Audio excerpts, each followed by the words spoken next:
got slime.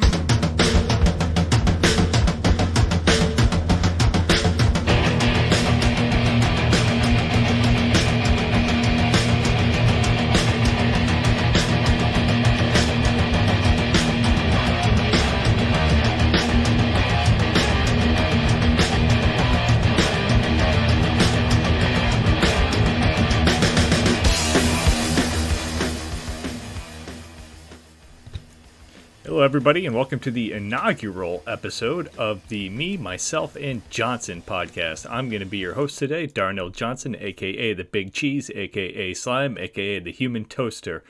Gabe's still out of town, so we're not doing the Johnson & Johnson podcast this week. And, well, I still need money, so let's kind of get down to the nitty-gritty here. Earlier today, I started pimping myself out. I put up a podcast questions thread on the SHL forums, and I got some of the following questions. I was going to go through them and kind of sort them out by theme, and you know what, that kind of sounds fun, so let's read through here. Good question from Blast. What is on Darnell's songs he hates to admit that he likes playlist? Oof. There's a lot of tough ones on there. There's a song called I think Fade Away by like Maisie Star Williams or something. That is totally like, ninth grade girl with a ukulele level of, maybe it's called Fade Into You. It's definitely something along those lines. But that's one of those songs that always gets me. See some other ones. I'm not really ashamed of a lot of the music I listen to. I have a lot of weird music on a lot of my playlist. Like there's this random like Spotify style, hey, we think you're gonna like this Japanese song about like eating too much shrimp and having your skin turn pink, that I really like. Just because it's got a pretty good beat to it. I'm trying to scroll through my Spotify right now and see if I can find that one.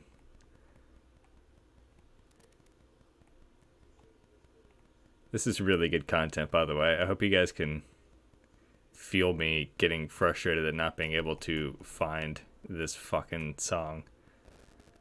Let's see here. There it is. How many shrimps do you have to eat before you make your skin turn pink? Eat too much and you'll get sick. Shrimps are pretty rich.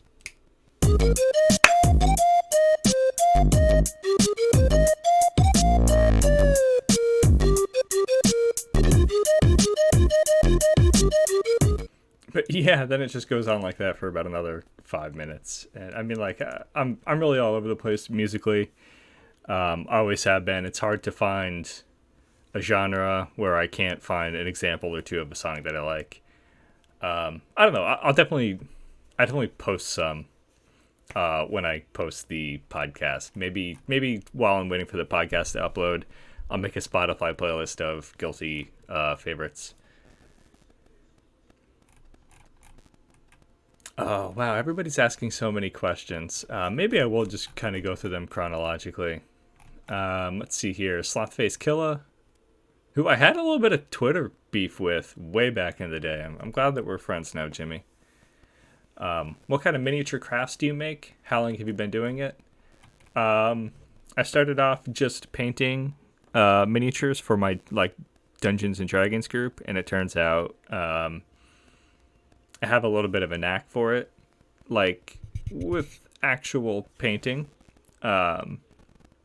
Like on a canvas or whatever, you have to have some baseline form of creativity where you can, you have, the mental image that you want to express. With miniature painting, that's more or less already been done for you. You have your miniature, and now it's just kind of filling in the blanks of what color do I want the armor to be and stuff like that. So for miniature painting, it's a little less creative, and it's a little more technical, I would say. Not that canvas painting isn't technical. In fact, I would say miniature painting is solely the technical aspect of canvas painting. So like traditional painting, I guess you would call it. So like I learned pretty early on that I have like, steady hands and like good technique and stuff like that. So I've been painting minis for several months now. I'd say close to a year. Probably pretty accurate. Pretty recently, I got a 3D printer and have been going through a lot of trial and error with that. And that's super cool. As of yet, I haven't made any of my own models or anything, and maybe that's something I'll get into down the road. But like I said earlier, creativity isn't exactly my strong point, so I would expect other people to be able to make much better models than myself. But 3D printing is really cool. It's a pretty rewarding experience, like as dumb as that sounds, because I'm almost not involved in it. Like all I do is just like tell the machine what to do and then watch it go. But it's really exciting. Golden Apricot asks, what is my favorite color? When I was little, I always used to answer this as purple. Because the sports team that I like, the Baltimore Ravens, they were purple. I really don't have a favorite color, I don't think. If you look at my wardrobe, it's definitely a lot of greens and blues. So maybe it's green or blue. But I think that's just a byproduct of living in Florida. You always everybody just wears greens and blues and, nice, cool colors because we want to be cool all the time. Who is my favorite ice cream maker? They can be ice cream brand, not the actual machines that make ice cream. My favorite ice cream brand, I don't know, man. Probably Ben & Jerry's. Just the mass market appeal of Ben & Jerry's is pretty fucking sick. They have some wild ass flavors that I like. They have a flavor that has chocolate covered potato chips in it, so that's pretty cool. Actually, there is this brand of ice cream that we just started getting down here recently called Tillamook, which is a co-op from Oregon, and they have some really good ice cream. They have it's not boysenberry, it is Marionberry ice cream, which is super good. What kind of sausage do you eat when it's too hot to eat sausage outside? Listen, man, it's always too hot to eat sausage outside in Florida. It doesn't stop us. I really love hot dogs. Hot dogs are a anytime kind of thing for me. So much nostalgia. Just, dog on the grill into a bun. A single zigzag stripe of yellow mustard. That's it. Also pretty partial to kielbasa. I don't know why. When I was a kid, my dad always he wouldn't do hot dogs. He would do kielbasa. So I just grew up liking kielbasa. Beef or chicken? We answered that last time. But to reiterate, beef as a filling, like in tacos or ravioli, stuff like that. And chicken is like a main to a dish, if that makes sense. I don't like a big slab of steak, but I do like a big cut of chicken. Who was the best SHL defenseman in the season 50 class? I don't know. I'm so bad at knowing what class people are in. If you're in season 50, man, probably you. All right. Let's see. GA's final question was Dylan? Yes. Alrighty, next up we've got Blues Fan, and I'm also almost halfway through the questions. Fuck. Hi Frith, it's me, Blues. You may remember me from my roles such as Disgruntled NOLA Prospect and Daniel Bischoff's Little Bitch. I have some questions for you. What exactly is this tragic backstory, and why is it used for comedic effect? I don't know. I had, not the greatest life coming up. My parents were like really supportive of me and everything, so I don't want people to get that idea wrong. But really early on, I had to go through some pretty adult emotions and everything, and I feel like I grew up really early, and some people probably, I would say everyone would let that define them. Some people positively, like myself, and some people negatively. So I look back on a lot of the experiences I had coming up, and I laugh at them. That's my way of learning about things, is kind of like, if you can break things down into a joke, that usually means you're breaking it down to its most simple function, right? And you are intentionally misrepresenting things comedically. So it shows that you can like break stuff down to an understandable level, and then it proves that you understand it because you are intentionally like perverting it, if that makes sense. That's a really weird mechanical way to think about comedy, but that's true enough in my opinion. So like when I talk about my past, I almost always tell funny stories, because those are like the lessons that I learned in life, and I've internalized them to the point that like I remember them, I have a story about them, the story's all pre-planned. I understand my lessons. And like, why not? If I can teach other people based on mistakes that I've made in the past, of course. How is your semi-pro? This is another question, by the way. I'm not asking Blues. How is your semi-pro Sunday League football career in the 11th tier of American soccer going? Pretty recently, I found out that the beer league I used to play in and that I sometimes like guest in is actually like, if you go far enough down to like the very base level, the like underground levels of the American soccer pyramid, I technically play in like the like Greater Suncoast League or something like that, which is like the 13th out of 13th tier of American football. It's the very bottom. And when I found that out, I was like, cool, I don't know what to do with this information, but I guess hypothetically I'm in Football Manager. So that was pretty cool. I'm not, I checked. It's going well. I mean, I wasn't able to play in any of the games last week because I worked for 6 straight, which kind of sucks. But it's pretty neat. I mean, I enjoy it, come home with a lot of bruises. That's about it. Blues also asked, Blues fan, of course, asked, why did Big Rig have to leave us? I don't know why, but I love him. Maroon's a great guy to have on your team. He's a real team player. He gives us all for the team, and he just brings such a like great mentality and personality to the team. It's awesome to have. I'm really glad we have him. Trust me when I say people in Tampa, we love Big Rig just as much as you guys did. Maybe not as much, but 90%.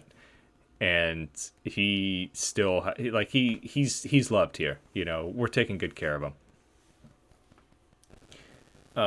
Blues fan asked, which Anchorage players should the entire league know about? Current Anchorage player? I genuinely don't know. I feel like a lot of our players have the appropriate attention from the league. I mean, we just won the 4-Star Cup, so obviously lots of eyes are on Anchorage right now. I don't know, man. Daniel Bischoff is going to be great at the next level. She's the graduating core of defensemen. The graduating group, rather, of our defensive core is going to be great. I don't know. I can't think of anyone that isn't already known. Side question: who wins the 4-star next season? Anchorage again. Like, this is it. We got one. Now we're never giving it back. Okay. Will Darnell Johnson ever get over being a stinky German when he could have been Swiss instead? I didn't have the option to be Swiss, actually. Tommen came into the Anchorage locker room one time and was being all, oh, woe is me, we don't have enough defensemen on Germany. And I started looking into it, and they really didn't. There was a pretty thin defensive class, so I applied to switch my eligibility to Germany. I never really thought about switching anywhere else. For me, it wasn't like a political move or anything. I like a lot of the guys on the U.S. team where I came from. It just happened that I wanted more playtime, so I went with Germany. This one says, do you like Blur at all? Are you talking the band? What is Blur? Yeah, you're talking the band, right? The British band? Yeah, I guess they had obviously everybody knows Song 2. Recently they had a song that I really liked called Go Ship.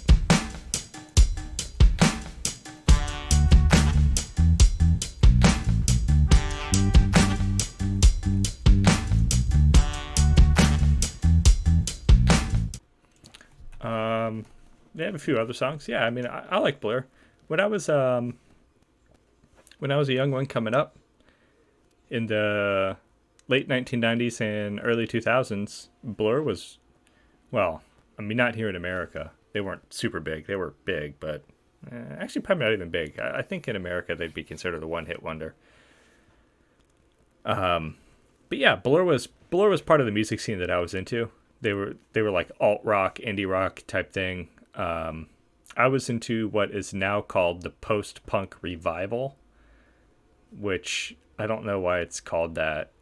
But Blur was on the peripheral of that. So yeah, I was aware of them. You know, they were their own thing, really. You know, they were kind of in the same vein as the Arctic Monkeys are, where they were just kind of like, I don't know if this is a universal name, but what we would call the genre here is Britpop. They're not really alt rock, they're not really indie rock, they're not really hard rock, they're not really punk, they're not really post punk, they're Britpop. So yeah, they were like the Britpop band of their era. Yeah, I like Blur quite a bit. How is the pharmaceutical big Chad lad fancy ass job going? It's going pretty well, man. Thank you. I've been working a lot lately. There's a bunch of, I was in the Anchorage Discord every day for like a couple weeks, just bitching and moaning, and I was filling in at another store and, trying to help coach them up and everything. And it was tough going, but I had it was a cool experience for me. It was an experience I learned from. I don't necessarily know that they learned anything from it. And, I was sent to that store for a reason. Obviously, they were in a bad way. And I was just trying to help get them back on track. But for me to go over there and be closed-minded and say, hey, this is the way we do it at my store. This is the only way to do it. This is the best way to do it. That's just silly. That's ignorant. So while I was over there were a few things that they were doing that I was like, that's not a bad idea. I can probably adapt that to work at my store.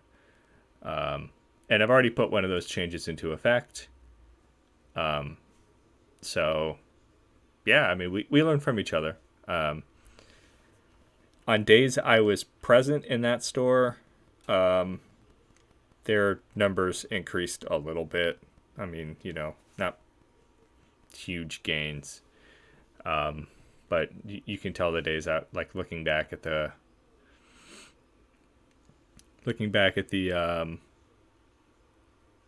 numbers, you can tell the days I was there. So that's kind of heartening. that I was able to affect that store in that way on their metrics, but it's also disheartening in the sense that, like, as soon as I left, it went back to the way it was. And I don't know. I hope they get it sorted out before things have to change there in a bad way, Let's see. This final question from Blues. Finally, why are you such an athletic specimen despite being very short and once getting a cleat to the balls from a dirty Mexican dude? Okay, I did say he was a dirty Mexican, but I meant he played dirty. He was actually not, physically dirty any more than any other soccer player. Just to clear that up. Let's just get that out of the way real quick. Yeah, it was I don't even think I'm very short. I meet the global average. I'm like 5'7". I'm average height, just not here in America. Yeah, I mean, I'm a smaller guy. There's no two ways about it. When I was in college, I played in the midfield, which, fit my athleticism and fit my body type a little bit better. But as I kind of got a little bit older and I got a little more out of shape, I regressed backwards towards the defensive side of the field. Currently, I play as a fullback. I play left and right. I'm more comfortable on the right, but I usually perform better on the left, such as life. Also, when we play 7-a-sides, I am our center back instead of a wing back because we do a weird kind of like inverted shit. It makes no sense. But, I'm still fairly athletic. I still have really good pace. I still have, really good stamina. I can challenge the ball really well. I can out-jump most forwards, who in my league are about probably an average of 6 foot. So I can challenge for headers and shit real easily. I can, it has its challenges, definitely, for sure. But I'm athletic enough to hang. If I was any more technically inclined, I'd be playing up front, Getting a cleat to the balls was not fun. I can tell you that. That's about it. He actually didn't get my balls. He just kind of like... I had slid in on a tackle and won the ball clean. Didn't even touch the guy. It was fucking crisp. But I did slide in from behind, which is risky. It's dangerous. I'm fully aware of it. But I had a good angle on him, and I was in control. When I stopped, it was in such a way that this guy was basically between my legs. I had my legs spread, and I was looking up to him as if like, hey, can you give me a hand? And instead, he like stomped on my crotch area, which was pretty shitty.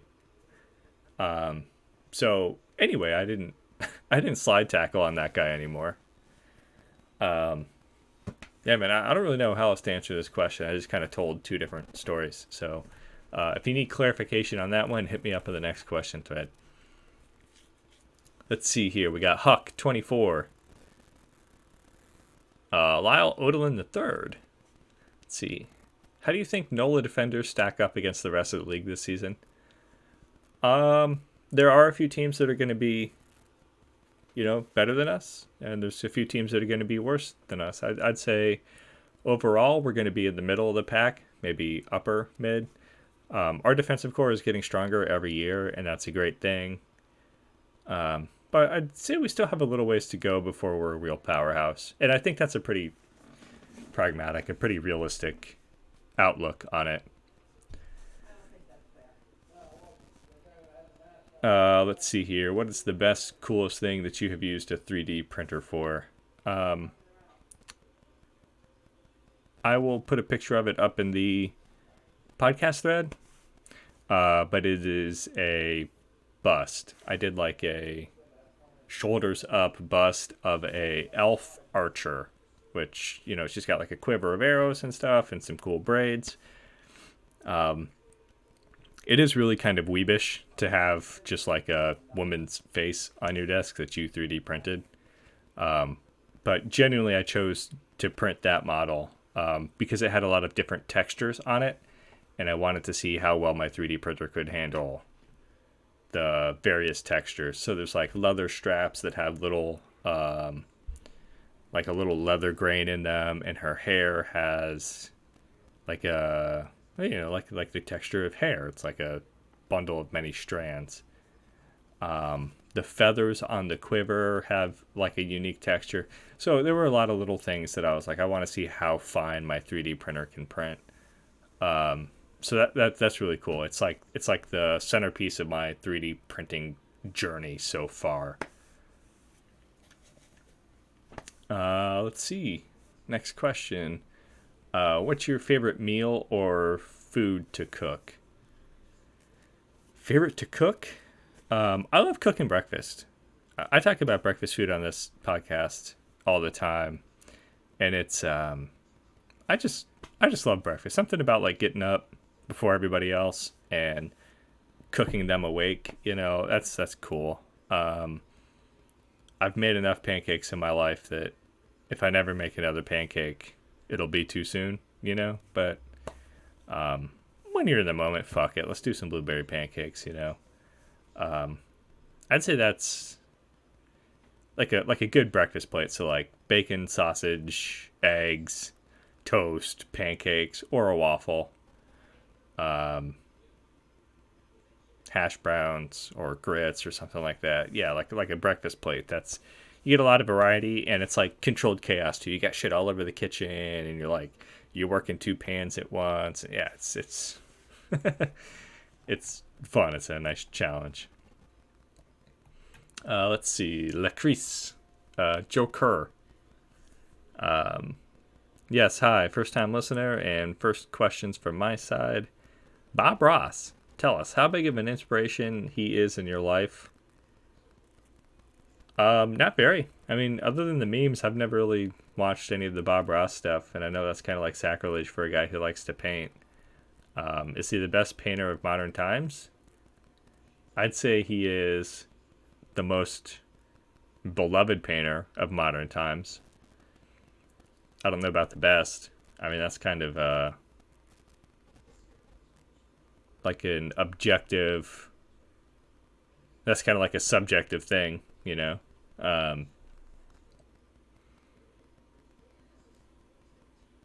I'll say he's like my favorite painter of modern times, just because of the effect that he's had on people. Maybe not directly through his art, but by the creation of his art and the creation of, hundreds of other, probably millions of other pieces of art. So yeah, that's impressive. Have I tried to copy some of his work? No, I have not. If I could meet him, what would be some of the questions you would ask? I don't know that I have any questions for Bob Ross. I guess I'd ask him if he was happy. If knowing the effect that he's had on people all over the world and that he continues to have every day, if he's happy. And I think we all know the answer would be yes. Spartan Gibbles, the big SG. Let's see. What are your favorite classes for 5e? Any you are dying to try but haven't had the chance to? My favorite class? You can look at this two ways. There's my favorite class, which is the paladin. I just love paladins. I think the idea of being beholden to a holy oath. So I guess the way we're going to look at this is my favorite class to roleplay and my favorite class to play. So my favorite class to roleplay, beyond a shadow of a doubt, is the paladin. There's just so much like lore that you can create just by taking your oath at level 3. The first class I ever played in 5e was the paladin. I went with the Oath of Devotion. I devoted myself to my party, the protection of my party, which is kind of an abstract concept, I suppose. And my paladin died, following his oath. He died protecting his party. He died doing the thing that meant the most to him in the world. And, that to me is like the paladin class in a nutshell, Paladin, just being able to do a little bit of everything without really stealing the thunder from other people too. So you're a good fighter, but you're not the best. Fighters and barbarians, they'll knock you out cold. You're a decent healer, but clerics, light clerics, they still have you beat. Nature clerics, for sure. I think the Circle of the Moon Druid probably out heals you. You're a pretty good healer. As far as a spellcaster goes, yeah, you have spells, but you have no cantrips, which is pretty fair. Your spells tend to be on the stronger side, but you have very few spell slots, so that leaves you kind of in like a warlock position. But warlocks get cantrips and shit too. So it's like you're okay at everything. There's nothing you are bad at except stealth. And you are, as a paladin, role played well, and I know that that's like a subjective thing, but you're the heart of the party. You do a little bit of everything, and whether or not you choose to be the leader of the party, or a spiritual guide, or a moral compass, or whatever, however you want to look at it, right? You're the heart of the party, for better or worse. And like the story that kind of evolves around that, you following your oath, you doing what you think is right by your oath, and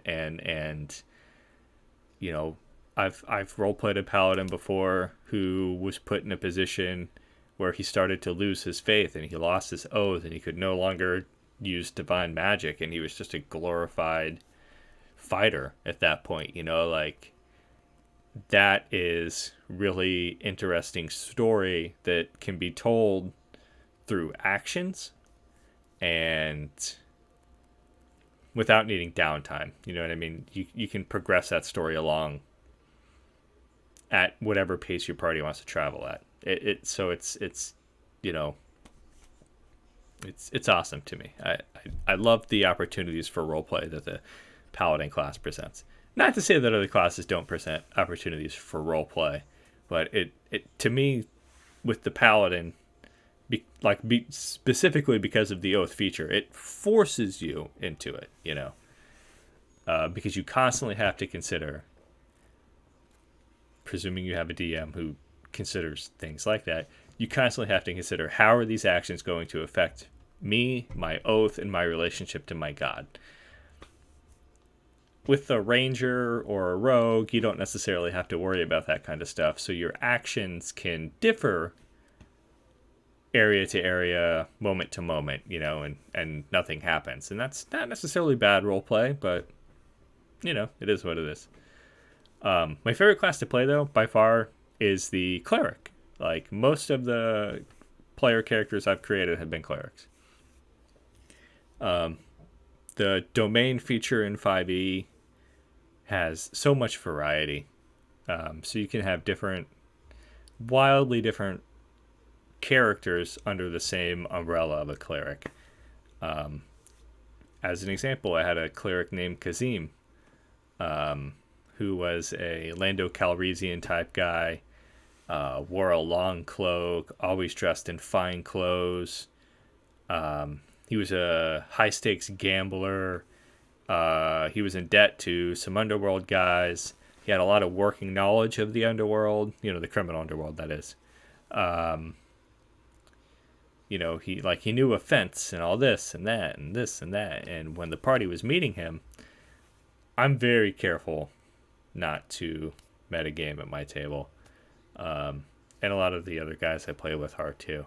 So we don't say, oh, I'm a 5th level cleric of Timora. We just describe what we look like. Hey, you meet a guy human male, tawny skin, well cropped, black hair. And you describe what your character looks like. And my guy looks like you would think a rogue does, And you never see him use any magic, and you never see him heal anything. Occasionally, when you're in battle, you see him do some weird shit with your hands, and you might feel better afterwards. But, I never saw him cast a spell, His whole thing, Kazim, he was a trickery cleric. He was a cleric of the god of chance, Timora. So he lived and died by the flip of a coin, Or you have I was playing a cleric recently named Armnar, who was a dwarf cleric. He was raised in a mixed dwarf and human settlement, so he actually worshipped a human god, Lathander. And he was the preachy type of cleric who went around and spread the word of Lathander's grace, and may Lathander bring the dawn. Silly shit like that. And you can just have this great dichotomy of different types of character just because of the different domain features, And in that same vein, I'm dying to try out the Forge cleric that is in the Xanathar's guide. It seems really interesting. Your domain is the Forge, so I think once per long rest or whatever, you can repair people's armor and weapons, which isn't really a big thing in Dungeons and Dragons. A lot of times that gets kind of glanced over, but if you have a hard-ass DM, then that's something they're definitely going to make you worry about. So the Forge Cleric just kind of, saves your party some money and stuff. But also they have cool advantages to crafting, and that's something that I'd like to see a little bit more of in D&D in general. And I feel like if I'm going to take the step to play a Forge Cleric, I'm definitely going to ask the Dungeon Master to, hey man, this is a character I want to play, so if we could maybe make crafting a little bit more of a thing, that'd be pretty cool. So, we'll see. But I am excited to try it next time I get a chance to play. What is your favorite thing to cook when you want comfort food? Weird as it sounds, for me, food's kind of based on texture. So sometimes I want crunchy, sometimes I want soft. Sometimes I can't decide. Sometimes I'm going for a specific taste, I want salty. But very rarely do I have I want this meal in mind. So I'm also kind of opportunistic, let's be honest. If I don't have to make a run to the store, I won't. And in light of that, one of my favorite comfort foods, honestly, is just a bag of ramen noodles. Just something about just setting a pot on and then having noodles in 5 minutes. And they taste okay, I had a lot of ramen noodles in college and out of college and post-college, and I don't know. I just like them. They are what they are. They're very starchy, very plain noodles, but just something about them. It reminds me of worse times, actually. If I'm gonna make a comfort food, though, I love biscuits and gravy. Biscuits and gravy is great. If I'm not on time constraint, sure, we'll throw on some nice sausage gravy and really get it going. My mom used to make this, she would make this for breakfast. She would take a roll of Pillsbury, I don't remember what they're called, but they have a specific name. They're the biscuits that come in a compressed tube. You twist the tube, it pops and hisses, and then the dough rolls out and you cut it into lengths. And then when you bake the biscuits, they rise up and they get all flaky, and they're little sheets of thin biscuit.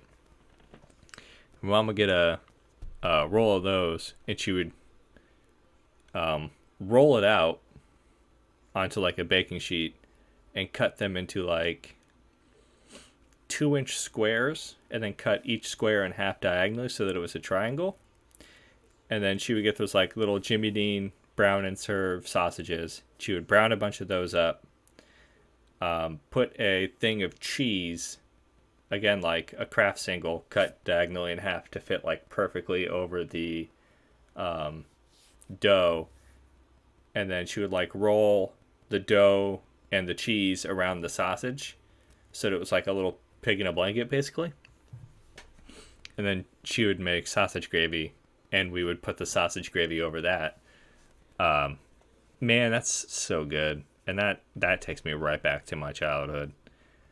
To touch very briefly on what I was saying earlier, like when I was a kid, we didn't have a lot, so my parents both worked all the time to make sure we had food. And I'm so thankful that like I never went hungry, even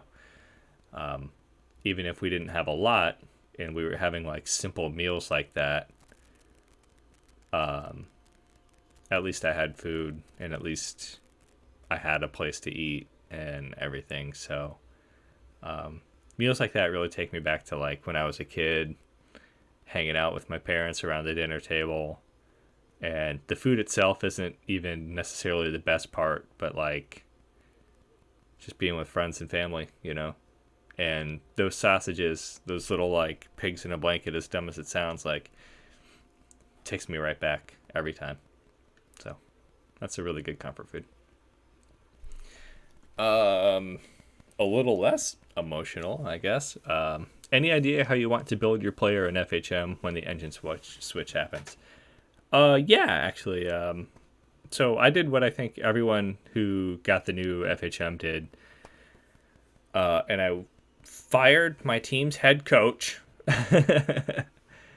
And I took over operations for my favorite team. And I went through all of the players on the roster, and I found the player who most matches how I envisioned Darnell, and I started looking at their stats and how their stats match up. And I think Darnell, I will probably end up building him as a stay-at-home defender. Now, stay-at-home defenders and old-school defenders have a ton in common. So building one way, you're going to naturally kind of build the other way too. The main difference between the two is the old school defender focuses more on passing, whereas the stay-at-home defender focuses more on puck handling. There are some like other minor differences, but that seems to be the big one. And Darnell, I think he'd be good with both, so he'll fit into both schemes pretty easily. And in fact, it'll be beneficial to build towards both anyway. So yeah, he's going to be that kind of defensive focus, defensive defenseman. I don't really think he's going to be much of a scrapper. I would love to get the policeman title, which is like a soft enforcer. So it's like if someone on your team is going to fight, it'll be the policeman, I mean, like your captain coming off the bench to put a hit after there's a hit that he didn't like. So I would love for Darnell to have that.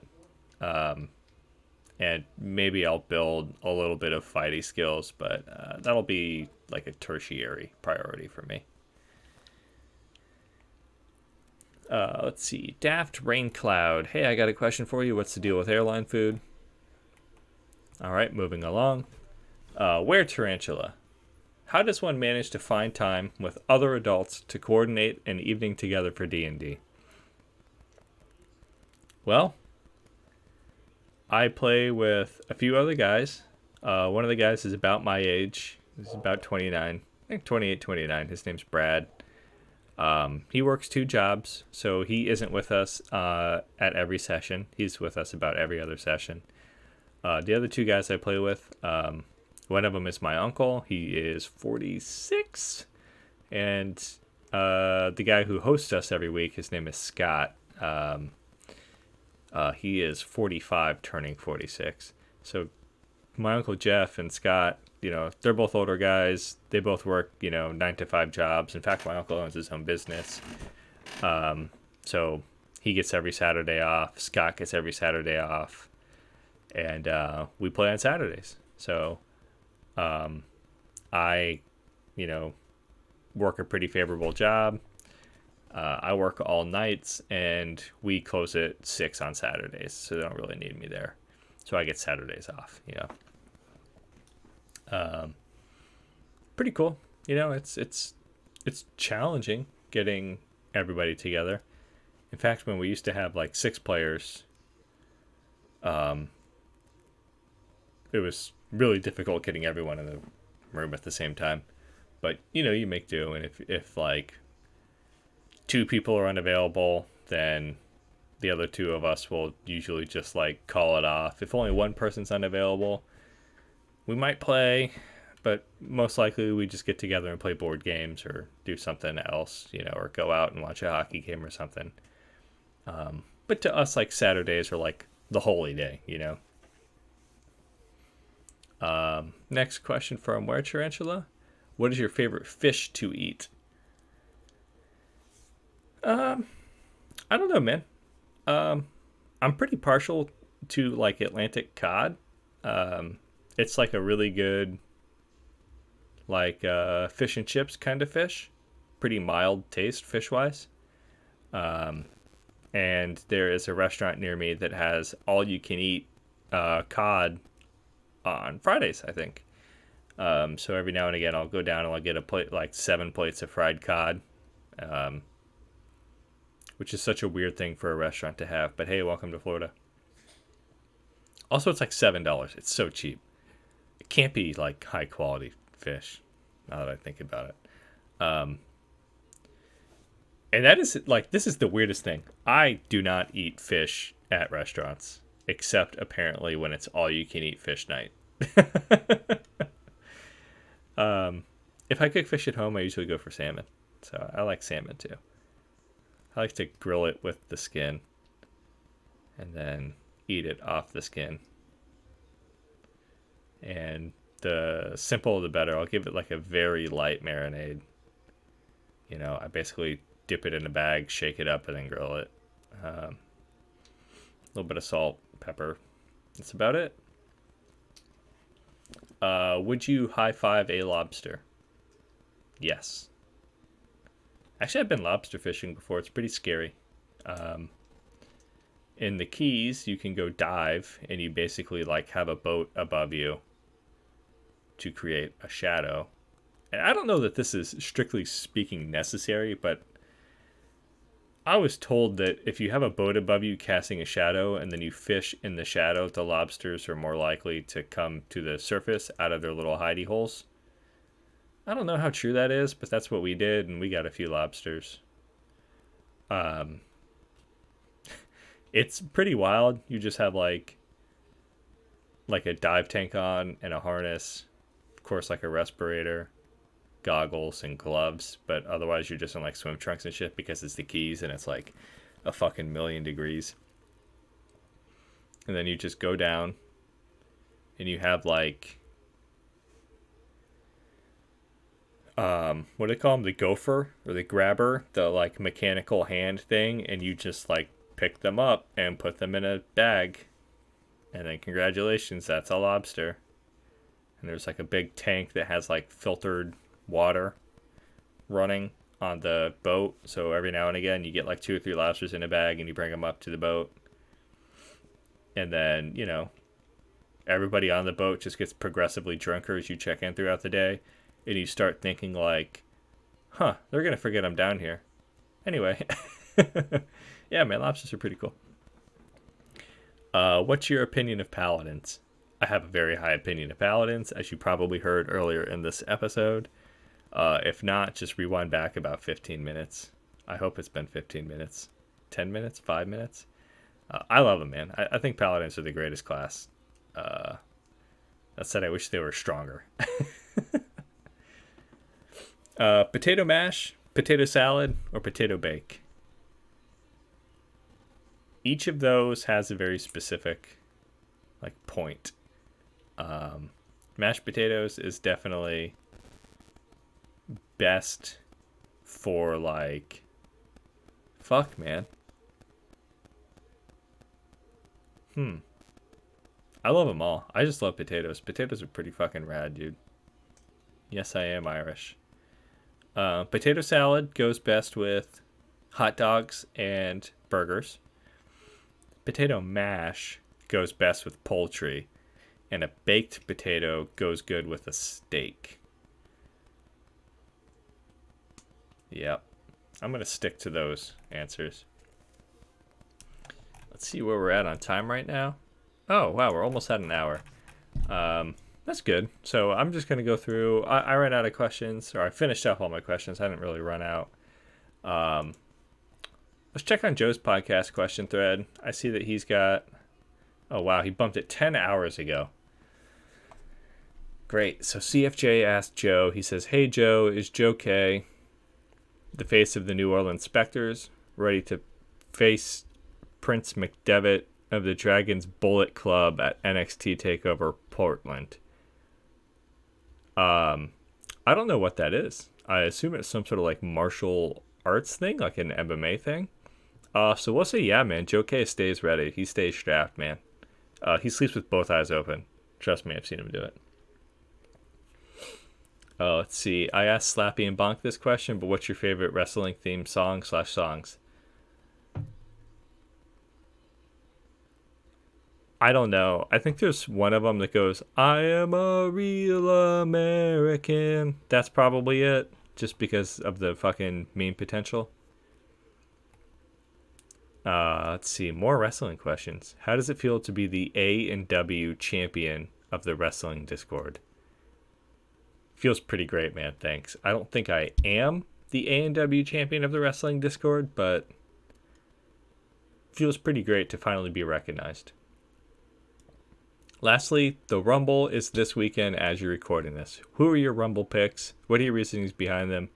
Mine are Roman Reigns for the men's and Shayna Baszler for the women's. I'm just going to go with those two because they're the only ones I know. Oh, hey, it's Lyle Odom III again. You may have answered this before, but what's the future for Joe K? Signing a 1-year extension this season. Do you foresee the legend playing for a few more seasons after this one? Any ideas on when your next player is going to be? And then best Buffalo Bills player of all time. I don't know what it is. Every week now, for the past 2 weeks, so twice, in other words, people have been asking me tons of questions about Joe K. Look, man, he's on my, I'm on his team, technically. And yes, he is my GM, but I don't know what the future for Joe K is going to be. I don't think he's ever going to leave NOLA. Personally, I think he's going to die here, animal style.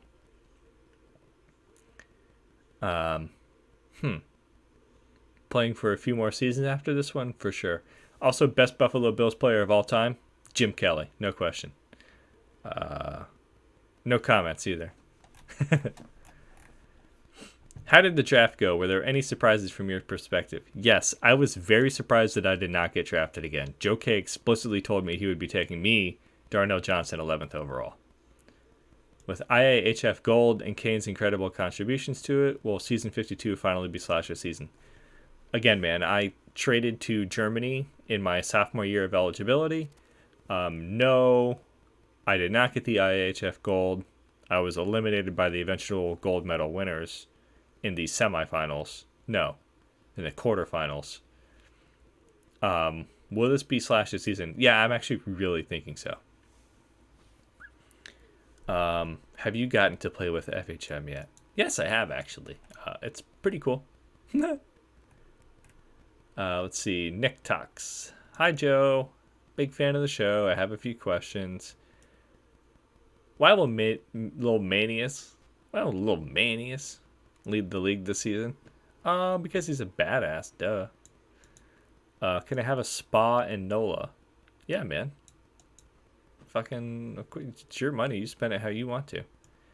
If you could go back and change one thing about NOLA, what would it be? Could be anything minor or major.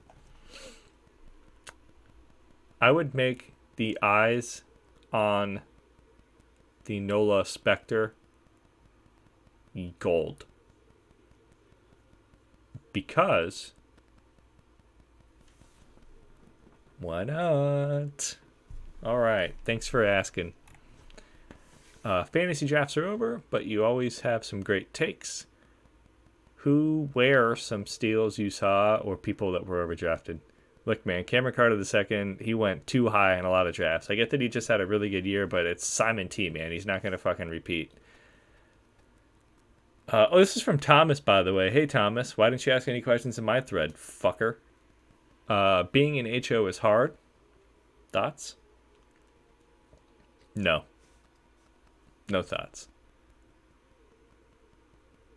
Hang on, here is a tee up. Tampering is...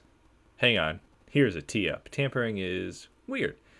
Can you outline some possible alternative approaches the league could take?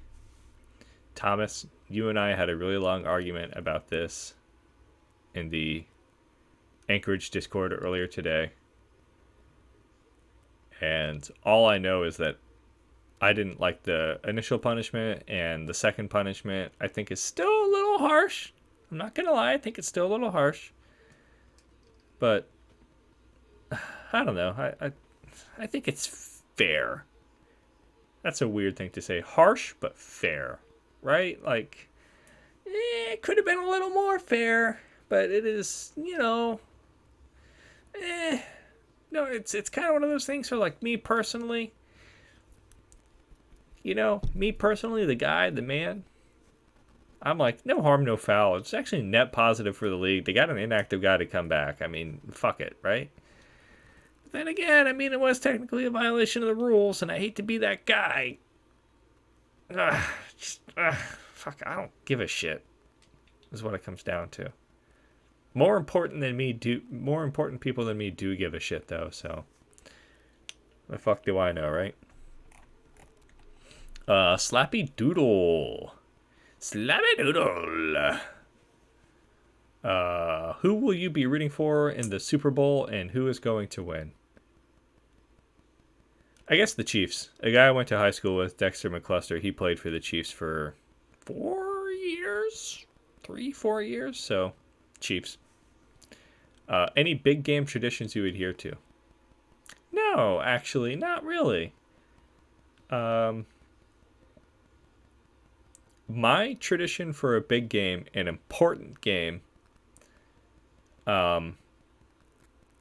is I don't wear any team colors the day of, like at work or, wherever around. And then when the game starts, I put on my jersey. That's the thing for me. I want to save that juju for when I need it. I don't want to wear it out all day. Spartan Gibbles, what's one food that fills you with nostalgia? Hey, I already answered that question, bud. With the season looming, many GMs are looking to win possibly the last STHS Simon T Hockey Simulator era championship with the knowledge that they have gathered over the years. NOLA is one of the favorites to win, but who do you feel are your greatest competition this season? Edmonton. Tommy the Tripod Tuck can do a three-peat. That's all I'm going to say. How do you see the Scarecrows? How do you see the Scarecrows, and as important, the Dragons? How do you see the Scarecrows How do you see the Scarecrows and, as important, the Dragons doing this season? And is there anyone you're watching to have a breakout season? How do you see the Scarecrows, and as important, the Dragons doing this season? What the fuck are you asking?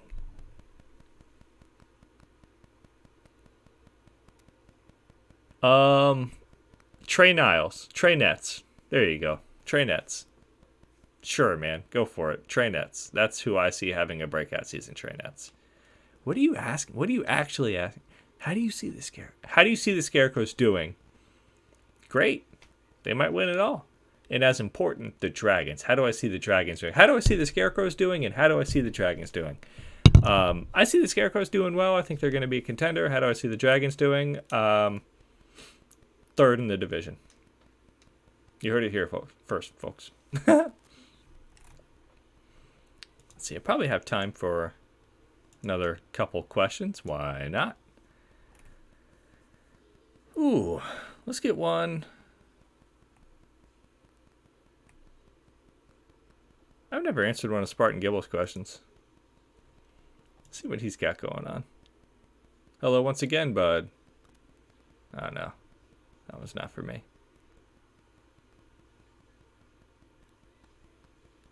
Slappy Doodle says, first off, congratulations on the new gig. I look forward to watching.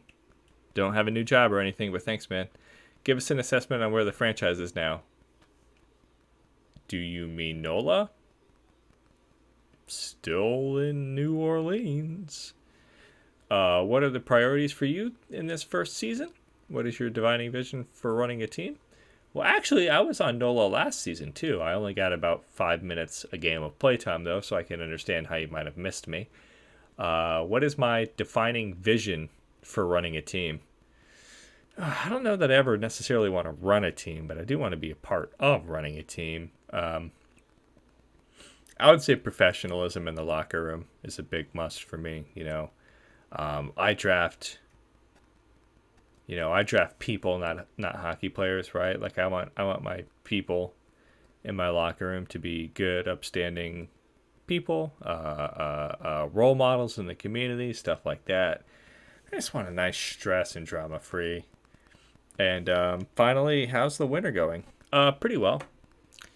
A couple of days ago down here in Florida, my neck of the woods anyway, we had, technically speaking, favorable conditions for snow. The last time it snowed in my neck of the woods was in the 60s, and then before that, the 1840s. So it would have been cool to see snow. It'll probably, statistically happen again in a number of years. Like 40. So I'll still be alive probably. Whether or not I'll be down here then, who knows. I think that's probably gonna do it for the questions on this inaugural episode of the Me, Myself, and Johnson podcast. Thank you everyone for listening.